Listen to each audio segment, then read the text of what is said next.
Welcome to my channel English Stories. Short stories. Proud red rose. One beautiful spring day, a red rose blossomed in a forest. As the rose looked around, a pine tree nearby said, "What a beautiful flower. I wish I was that lovely." Another tree said, "Dear pine, do not be sad.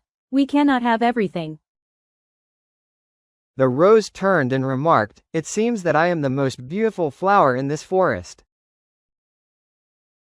A sunflower raised its yellow head and asked, "Why do you say that? In this forest there are many beautiful flowers. You are just one of them." The red rose replied, "I see everyone looking at me and admiring me."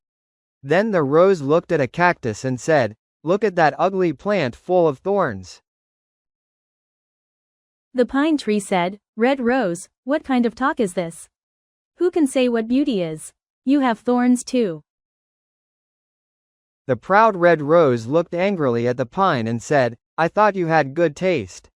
You do not know what beauty is at all. You cannot compare my thorns to that of the cactus." What a proud flower, thought the trees. The rose tried to move its roots away from the cactus, but it could not move. As the days passed, the red rose would look at the cactus and say insulting things, like, "This plant is useless. How sorry I am to be his neighbor." The cactus never got upset and even tried to advise the rose, saying, "God did not create any form of life without a purpose." Spring passed, and the weather became very warm. Life became difficult in the forest, as there was no rain. The red rose began to wilt. One day, the rose saw sparrows stick their beaks into the cactus and then fly away, refreshed. This was puzzling, and the red rose asked the pine tree what the birds were doing.